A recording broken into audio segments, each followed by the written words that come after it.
ओलीकै निरन्तरतामा जानु थियो भने ओलीको विकल्प किन खोजिएको? भ्रष्टाचारै गर्नु थियो, आर्थिक अनियमितता नै गर्नु थियो, अध्यादेशबाटै देश चलाउनु थियो, संविधानका मर्म विपरीत काम गर्नु थियो भनेपछि त केपी ओलीले गरेकै थिए। किन केपी ओलीको विकल्प खोजिएको हो? एमसीसी को निरन्तरता, एमसीसी को सन्तास, एमसीसी को आतंक सृजना गरिएको छ नेपाली जनतामा। एमसीसी सम्झौता खारेज गर्नको निम्ति अध्यादेश ल्याउन किन नसक्ने? 5 जना प्रधानमन्त्रीहरूको सरकार हो यो। तपाईहरुले ध्यान दिनुस्, तपाईहरुको असफलता भनेको, तपाईहरुको लम्पसार भनेको 5 जना प्रधानमन्त्री लम्पसार परेको ठहर्नेछ। 5 जना प्रधानमन्त्रीहरू विदेशी दलाल भएको ठहर्नेछ।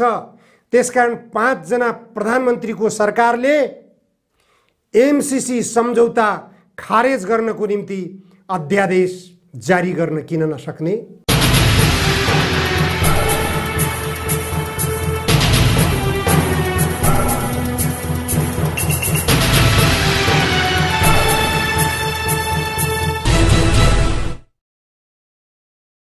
आजको जनचासोको 86औं श्रृङ्खलामा जनधारणा खबरमा यहाँहरूलाई स्वागत छ। गठबन्धन सरकार केपी ओली नेतृत्वको सरकारको निरन्तरता बाहेक फरक अनुभूति दिने किसिमबाट अगाडि बढ्न खोजेको पाइएन। गठबन्धन दलका नेताहरू बीचमा कस्तो खालको समझदारी भएको छ भन्ने कुराको संकेत उनीहरूको प्रारम्भिक गन्तव्यले देखाइरहेको छ। दल विभाजन सम्बन्धी अध्यादेश देशमा स्थिरताको निम्ति, देशमा शान्तिको निम्ति हो अथवा देशमा अशान्ति सृजना गर्नको निम्ति, दलहरूलाई कमजोर बनाउनको निम्ति, देशमा अस्थिरता पैदा गर्नको निम्ति र दलहरू बीचमा भागबण्डा गरेर देशको ढुकुटीलाई लुट्नको निम्ति हो भन्ने कुरा स्पष्ट छ। राजनीतिक दलका नेताहरूले कमसेकम आफ्नो विगतका गल्तीहरूबाट पाठ सिकुन् र जनअपेक्षा अनुसार शासन सत्ता सञ्चालन गरून्, लोक कल्याणकारी शासनको अनुभूति जनतालाई देऊन् भन्ने आम जनताको अपेक्षा विपरीत राजनीतिक दलका नेताहरू अगाडि बढ्न खोजिरहेका छन्। अहिलेको गठबन्धन सरकार भनेको 1 जना प्रधानमन्त्री शेरबहादुर देउवाको मात्र सरकार होइन। यो सरकार पूर्व प्रधानमन्त्री पुष्पकमल दाहाल प्रचण्डको समेत हो। यो सरकार पूर्व प्रधानमन्त्री डाक्टर बाबुराम भट्टराईको हो। यो सरकार पूर्व प्रधानमन्त्री माधव कुमार नेपालको हो। यो सरकार पूर्व प्रधानमन्त्री झलनाथ खनालको समेत हो। 5 जना पूर्व प्रधानमन्त्रीहरूको हैसियत रहेको, 5 जना पूर्व प्रधानमन्त्रीहरूको स्वामित्व रहेको, 5 जना पूर्व प्रधानमन्त्रीहरूको प्रतिष्ठा जोडिएको यो गठबन्धन सरकार प्रारम्भमै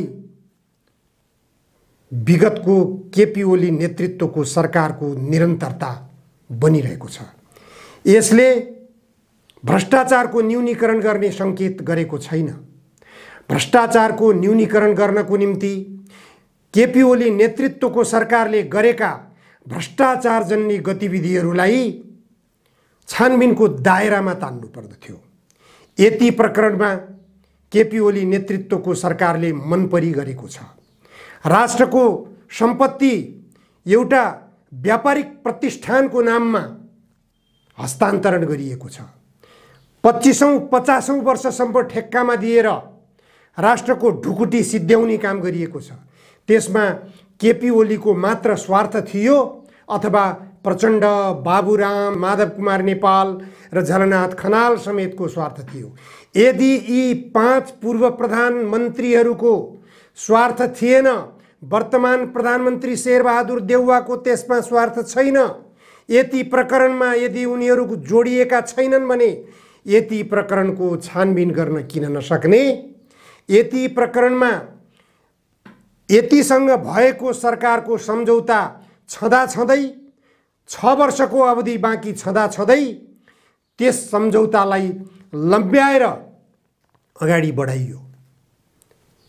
त्यसमा अनियमितता भएको छ कि छैन भन्ने कुरा आम जनचासोको विषय हो। सञ्चार माध्यमहरूले प्रमुखताका साथ उठाएको विषय हो। यो विषयमा पाँच जना प्रधानमन्त्रीहरूले सरकार सञ्चालन गरिरहेको अहिलेको अवस्थामा त्यसको छानबिन गर्नुपर्ने आवश्यकता हो। यो जनताको अपेक्षा हो। जनताको अपेक्षा अहिलेका राजनीतिक दलका नेताहरूले बुझ्न जरुरी छ। ओलीकै निरन्तरतामा जानु थियो भने ओलीको विकल्प किन खोजिएको? भ्रष्टाचारै गर्नु थियो, आर्थिक अनियमितता नै गर्नु थियो, अध्यादेशबाटै देश चलाउनु थियो, संविधानका मर्म विपरीत काम गर्नु थियो भनेपछि त केपी ओलीले गरेकै थिए। किन केपी ओलीको विकल्प खोजिएको हो? एमसीसी को निरन्तरता, एमसीसी को सन्तास, एमसीसी को आतंक सृजना गरिएको छ नेपाली जनतामा। एमसीसी सम्झौता खारेज गर्नको निम्ति अध्यादेश ल्याउन किन नसक्ने? 5 जना प्रधानमन्त्रीहरूको सरकार हो यो। तपाईहरूले ध्यान दिनुस्। तपाईहरूको असफलता भनेको, तपाईहरूको लम्पसार भनेको 5 जना प्रधानमन्त्री लम्पसार परेको ठहर्नेछ। 5 जना प्रधानमन्त्रीहरू विदेशी दलाल भएको ठहर्नेछ। त्यसकारण 5 जना प्रधानमन्त्रीको सरकारले एमसीसी सम्झौता खारेज गर्नको निम्ति अध्यादेश जारी गर्न किन नसक्ने? 5 जना सदस्यहरूको मन्त्री परिषद रहेको छ अहिले। यो मन्त्री परिषदले दलहरूलाई विभाजन गर्ने अध्यादेश जारी गरेर दलहरूलाई विभाजन गराएको छ। संविधानको मर्म विपरीत जाने 5 जना मन्त्री परिषदका सदस्यहरूलाई अधिकार छ कि छैन? यो संवैधानिक प्रश्न उठ्ने कि नउठ्ने? यथार्थ त मन्त्री परिषद जम्मा कति सदस्य हुनु पर्दथ्यो? 25 सदस्यीय मन्त्री परिषदले मात्र पूर्णता पाएको ठहर्दछ। त्यो मन्त्री परिषदले मात्र अध्यादेश जारी गर्न सक्ने अवस्था रहन्छ। तर त्यो अध्यादेश कस्तो अवस्थामा जारी गर्न सकिन्छ? संसदको बैठक नबसेको अवस्थामा। कुनै पनि काम अवरोध भयो भने त्यस्तो अवरोध पन्छाउनको निम्ति अध्यादेशको प्रावधान गरिएको संविधानमा। संविधानले जुन सोचका साथ अध्यादेशको परिकल्पना गरेको हो त्यसको विपरीत 5 जना प्रधानमन्त्रीहरूको गठबन्धनको सरकारले संविधानको मर्म विपरीत अध्यादेश जारी गरेर दलहरूलाई फुट्ने बाटो खोजेको छ। यो बाटोले देशमा एमसीसी सम्झौता पास गरिन्छ कि संसदबाट एमसीसी सम्झौता पास गरेर देशमा अमेरिकी युद्ध नीति ल्याइन्छ कि अमेरिकी सेनाहरूको परेड खेलाइन्छ कि नेपालको संविधानलाई निष्क्रिय बनाइन्छ कि भन्ने खालका सन्तास पैदा भएका छन् नेपाली जनताका मन मस्तिष्कमा। यसको जवाबदेहिता 5 जना पूर्व प्रधानमन्त्रीहरू वर्तमान प्रधानमन्त्री सहितले लिनुपर्ने हुन्छ। संसदीय प्रणालीकै अत्यन्त घिनलाग्दो परम्परा राजनीतिक दलहरूले देखाउन थालेका छन्। केपी ओली नेतृत्वको सरकारले कोरोना उपचारप्रति ध्यान दिएन, शैक्षिक अराजकतालाई ध्यान दिएन, स्कुलमा विद्यार्थीहरूको पठन पाठन अस्तव्यस्त भएको छ, स्वास्थ्य क्षेत्रमा जनता लुटिएका छन्। त्यसतर्फ गठबन्धन सरकारको फेरि दोहोर्याउँछु म 5 जना प्रधानमन्त्रीको सरकार हो यो। यो सरकारले केही गर्न सकेन। जनताको निम्ति केही गर्ने लक्षण पनि देखाएको छैन। अमेरिकी कठपुतली राष्ट्रपति अफगानिस्तानबाट भाग्दाको अवस्था 5 जना पूर्व प्रधानमन्त्रीहरूले देखिराख्नुपर्ने हो। राष्ट्रपतिले पनि देख्नुपर्ने हो उनी किन भागे। यो महत्त्वपूर्ण विषयमा गम्भीरतापूर्वक यहाँका नेताहरूले आत्मसमीक्षा गर्न जरुरी छ। अफगानिस्तानका राष्ट्रपति अमेरिकी खटन पटनमा काम गरेका कारणले अफगानी जनताको मनोभावना विपरीत काम गरेका हुनाले अफगानी जनताको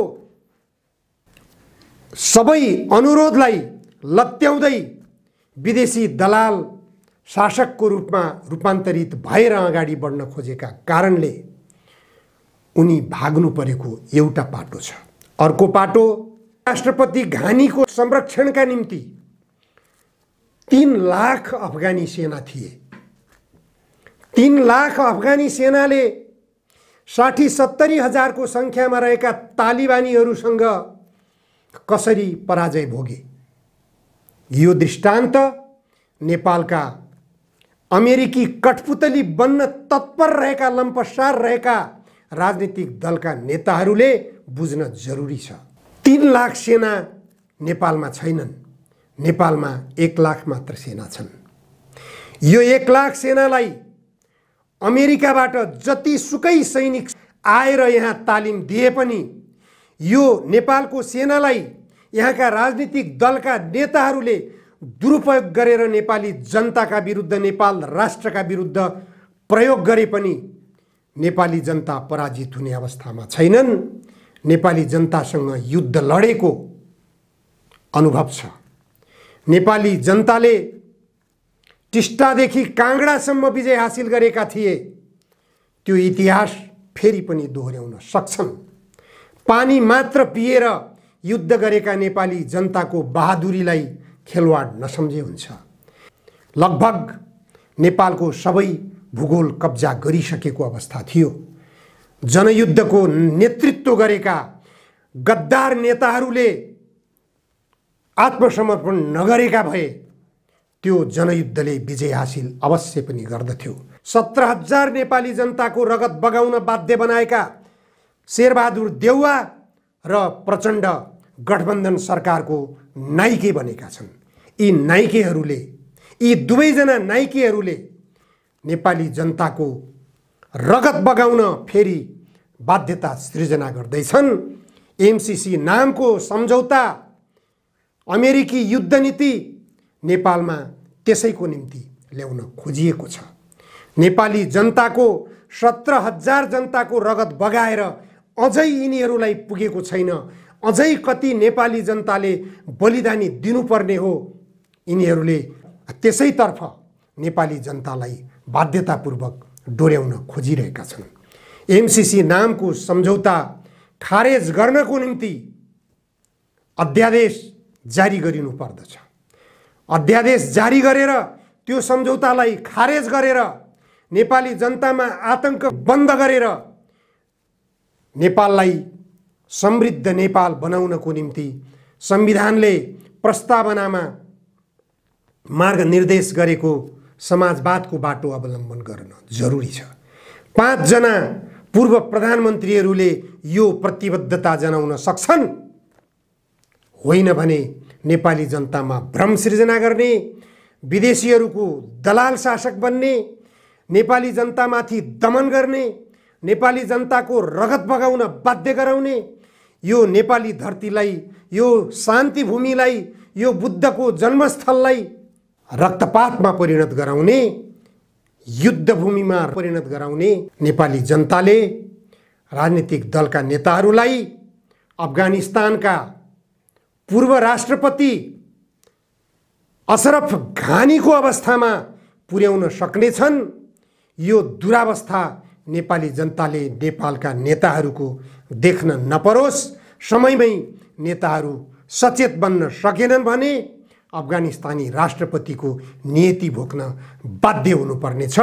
अमेरिकी कठपुतली सरकार सञ्चालन गरेर नेपाली जनतामाथि दमन गर्ने दुस्वप्न देखियो भने नेपालका राजनीतिक दलका नेताहरूले भोग्नुपर्ने परिणति त्यही हो।